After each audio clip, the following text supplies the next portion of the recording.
They marched into history and vanished. Entire armies, tens of thousands strong, swallowed by time, by earth, by silence. But before they disappeared, some left behind words, final messages, desperate pleas, love letters that would never reach home. Tonight, we uncover the truth behind the last letters of lost armies, messages written in the shadow of death, words that survived when their authors did not. This is their story and ours. 525 BC. The Persian Empire rules the known world. King Cambyses II dispatches 50,000 soldiers to crush the Oracle of Amun in the Siwa oasis. His army marches into the western desert of Egypt. 7 days later, they're gone. According to Herodotus, the army stopped at the oasis of Karga. They sent word back to Thebes, "We continue south, the oracle will fall." Those were their last recorded words. No survivor ever emerged, no body ever found. For 25 centuries, the lost army of Cambyses became myth. Until 2000. Italian archaeologists discover bronze weapons, human remains, and something extraordinary, fragments of papyrus, messages, letters to families back in Persia, carried by soldiers who believed they'd return. One fragment reads, "The sand swallows all. If you find this, tell my sons I thought of them." 50,000 men, one catastrophic sandstorm, and letters that outlasted an empire. How does an army disappear?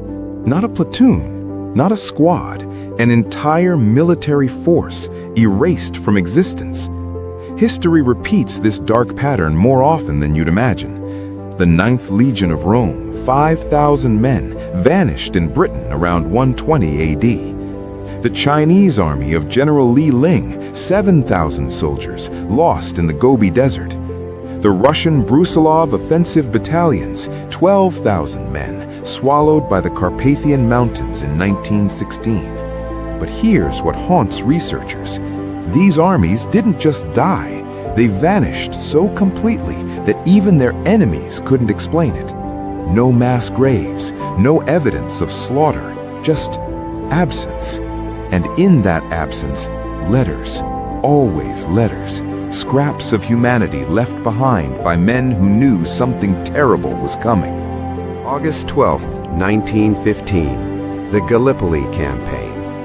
British and Anzac forces struggle against Ottoman defenders in one of World War I's bloodiest stalemates. Among them, the 1st 4th Norfolk Regiment, known as the Sandringham Company. 267 men, many of them estate workers from King George V's personal lands. The night before the attack, Private Thomas Williamson writes to his wife, "Tomorrow we advance into the forest. Officers say it will be quick. I pray it's true. Kiss the children for me. Tell them their father was brave." The next morning, the company receives orders. Capture the Turkish positions in the woods near Suvla Bay. 4 o'clock in the afternoon, they advance. Anzac troops watch them march into a dense, low-lying cloud that settled over the forest. Multiple witnesses report the same thing.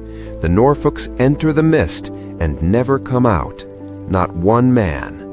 267 soldiers simply cease to exist. When the cloud lifts an hour later, the forest is empty. No bodies, no signs of battle, no explanation. The truth emerged decades later. In 1965, a construction crew discovered a mass grave. Buried in a remote ravine were the remains of the Sandringham Company and dozens of undelivered letters preserved in the pockets of the dead. One letter from Captain Frank Beck to his sister read, "We are surrounded. The Turks have every advantage. This is the end. Remember me kindly." They hadn't vanished into mystery.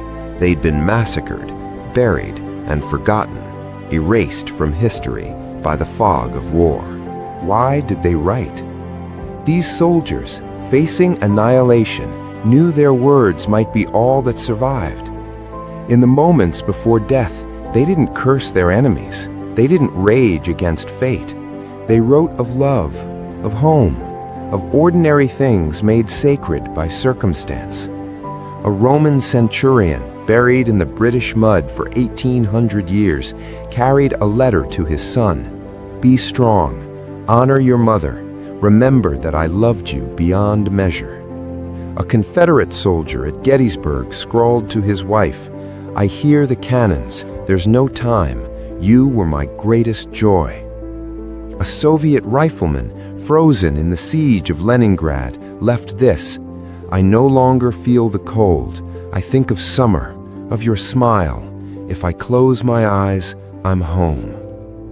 These letters reveal something profound. In humanity's darkest hours, we cling to connection, to be remembered, to matter. The armies may vanish, but the voices, those desperate, beautiful voices, echo across centuries. Science has begun answering the mysteries. Lost armies didn't vanish into thin air. They met natural catastrophes, tactical disasters, or systematic cover-ups. But understanding how they died doesn't diminish the power of what they left behind. The Persian army? Overwhelmed by a once-in-a-millennium sandstorm, buried under dunes that shifted for 2,000 years. The 9th Legion? Likely massacred during the Caledonian Uprising, bodies scattered across the Scottish Highlands where peat bogs consumed the evidence. The Sandringham Company? Slaughtered in a ravine, covered hastily, forgotten in the chaos of retreat. But here's the shocking truth. In nearly every case, the letters survived when the men did not. Paper outlasted flesh. Ink outlasted bone. Words, fragile, vulnerable words, proved more enduring than armies. Today's soldiers still write letters. Despite satellite phones and encrypted emails, they put pen to paper. Why? Because they understand what their ancestors knew. When facing the abyss, we need to say goodbye. We need to be remembered as human. Afghanistan, 2011. A Marine patrol disappears during a Taliban ambush in Helmand province. For 6 days, no contact. When rescue teams arrive, they find no survivors, but they find letters, sealed, addressed, ready to mail. The men knew they wouldn't make it out, so they wrote. They needed their families to know they'd thought of them at the end. The technology changes, the wars change, the weapons evolve, but the letters? They remain constant, a bridge across time, built from love and fear and desperate hope. Stand on any ancient battlefield and listen. The wind carries voices, not ghosts, something more real. The words of men who knew they were dying but refused to disappear without trace. They wrote so we would know, so we would remember, so their children would understand they were loved. The armies are gone. The empires that sent them to die have crumbled. The wars they fought have been forgotten by everyone except historians. But the letters remain. In museums, in archives, in families' private collections. Words surviving when everything else turned to dust. Perhaps that's the real mystery. Not how they vanished, but why their words endure. Why we need them. Why, thousands of years later, we still open those letters and weep. Because they remind us we are not the armies we send into darkness. We are the love we leave behind. The last letters of lost armies teach us this.